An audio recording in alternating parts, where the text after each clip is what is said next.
Today I'm going to read the storybook called The Gruffalo's Child, written by Julia Donaldson and illustrated by Axel Scheffler. The Gruffalo said that no Gruffalo should ever set foot in the deep dark wood. Why not? Why not? Because if you do, the big bad mouse will be after you. I met him once, said the Gruffalo. I met him a long, long time ago. What does he look like? Tell us, Dad. Is he terribly big and terribly bad? I can't quite remember, the Gruffalo said. Then he thought for a minute and scratched his head. The big bad mouse is terribly strong, and his scaly tail is terribly long. His eyes are like pools of terrible fire, and his terrible whiskers are tougher than wire. One snowy night, when the Gruffalos snored, the Gruffalo's child was feeling bored.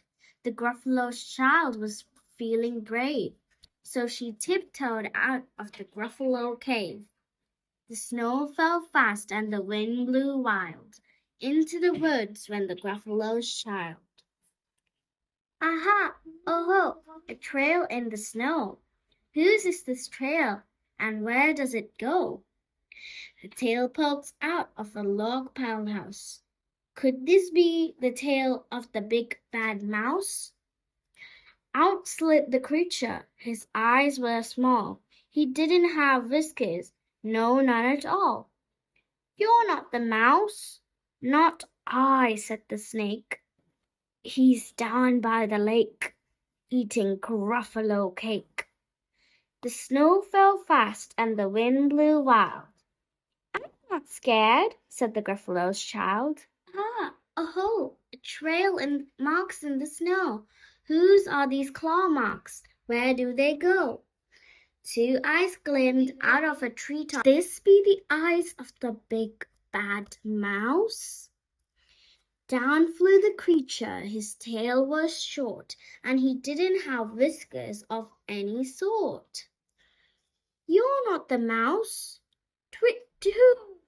Not I, but he's somewhere nearby, eating Gruffalo pie. The snow fell fast, and the wind blew wild. I'm not scared, said the Gruffalo's child. Aha! Oh, a track in the snow. Whose is this track, and where does it go? Whiskers at last, and an underground house. Could this be the home of the big bad mouse? Out sklunk the creature. His eyes weren't fiery, his tail wasn't scaly, his whiskers weren't wiry. You're not the mouse. Oh, no, not me. He's under a tree, drinking Gruffalo tea. It's all a trick, said the Gruffalo's child, as she sat down on a stump where the snow lay piled. I don't believe in the big bad mouse. But here comes a little one out of his house. Not big, not bad, but a mouse at least. You'll taste good as a midnight feast.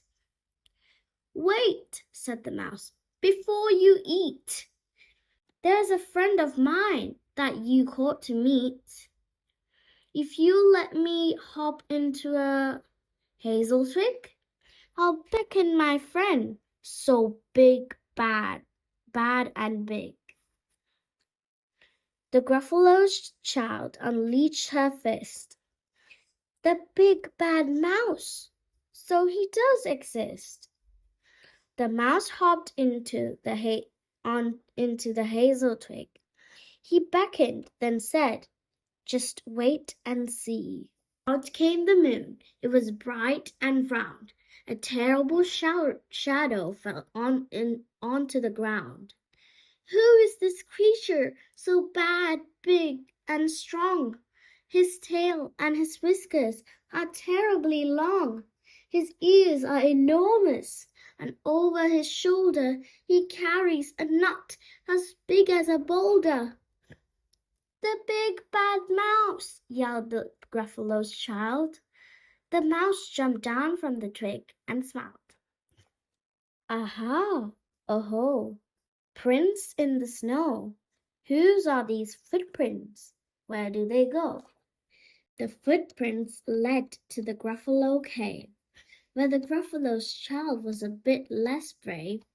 The Gruffalo's child was a bit less bored, and the Gruffalos snored and snored and snored.